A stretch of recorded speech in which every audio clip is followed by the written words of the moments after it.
सिद्धार्थ पिठानी ने रिया और सुशांत के रिश्तों पर बयान दिया है। उन्होंने सीबीआई को जो बयान दिया है उसमें उन्होंने ये बताया कि रिया जनवरी में भी एक बार पहले सुशांत को छोड़कर चली गई थी और तब क्या क्या हुआ था, और ये सारी चीज़ें उन्होंने सीबीआई को बताई है। क्या क्या बताया, मैं हिना कुमावत फिल्म विंडो पर आपको बताऊंगी।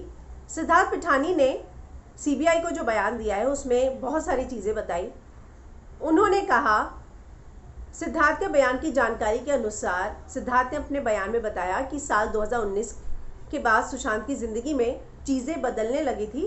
पिछले अगस्त के बाद जो है सुशांत के काम में मन लगना बंद हो गया था और वे ज़्यादा समय रिया चक्रवर्ती के साथ समय बिताने लग गए थे। लेकिन फिर ऐसा समय भी आया जब सुशांत अकेले पड़ गए। सिद्धार्थ ने बताया कि उनके पिता का, यानी कि सिद्धार्थ पिठानी के पिता का काम सही नहीं चल रहा था, तो वो पैसा कमाने के लिए हैदराबाद चले गए। फिर जनवरी 2020 में एक दिन सुशांत का कॉल आया। सुशांत ने कहा कि वे अभिनय की दुनिया छोड़ने वाले हैं और अपना ड्रीम प्रोजेक्ट 150 शुरू करने वाले हैं। सिद्धार्थ ने अपने बयान में ये भी बताया कि रिया ने सबसे पहले उन्हें जनवरी में छोड़ा था। फिर कुछ दिन बाद रिया वापस आ गई और रिया ने मुझसे कहा कि अब मैं, रिया और दीपेश मिलकर सुशांत का ध्यान रखेंगे। जनवरी के आखिरी हफ्ते में सुशांत ने कहा था कि वह अपनी बहन मीतू के पास जाना चाहता है और हम वहाँ पहुँचे तब सुशांत की तबीयत ठीक लग रही थी। वहाँ रहने के बाद फिर हम वापस मुंबई लौट आए। उसके बाद सुशांत अच्छा महसूस करने लग गए। वो वर्कआउट करता था। सुशांत ठीक महसूस कर रहा था तो उसने दवाई लेनी बंद कर दी। मैंने उन्हें ऐसे अचानक दवाइयाँ बंद करने से मना किया था। अप्रैल महीने के आखिरी हफ्ते में सुशांत की तबीयत फिर से बिगड़ने लगी। वह हमसे दूर रहने लगा, लेकिन तब रिया उनके साथ थी।